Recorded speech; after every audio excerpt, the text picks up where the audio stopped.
school students in Hartford walked out in protest against ICE today. Yeah, those students from multiple schools say they are demonstrating against the treatment of people at detainment centers across the country.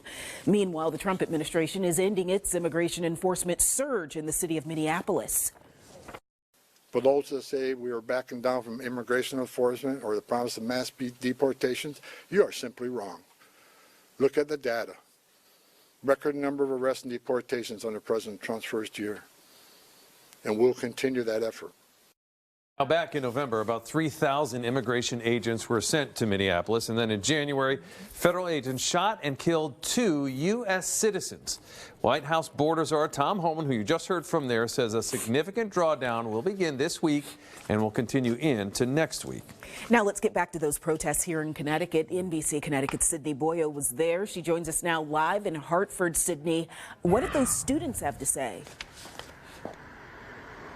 Guys, it was a strong display of action and unity here as students walked out of the building and lined the road with signs. Now, cars were passing by and honking, but students say this was all about the community. No matter what race you are and how old you are and who you are, it doesn't matter. You as a person, you should be out here. Hundreds of students across Hartford public high schools stepping out of class this afternoon and taking a stance against ICE. My grandparents were activists, my parents were activists. I know they would want me to be here right now. Our ancestors been through so much, and I feel like being here today would make them smile. From LaFontaine Classical Magnet School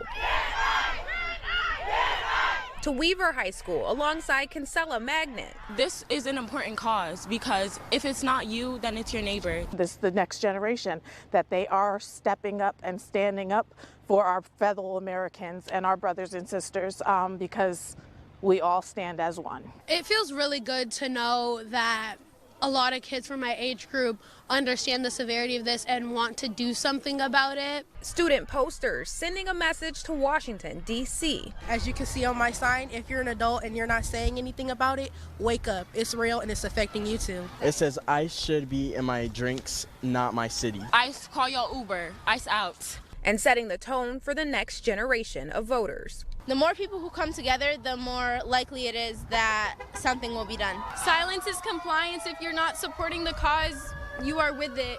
Please stand up. Most of the students that attend school here are not actually old enough to vote, but they say they are the next generation and they want to be heard. Now, I did reach out to the Department of Homeland Security for comment on these protests here in Hartford today. I have not heard back at this time. Keisha. Sydney Boyo joining us live there in Hartford.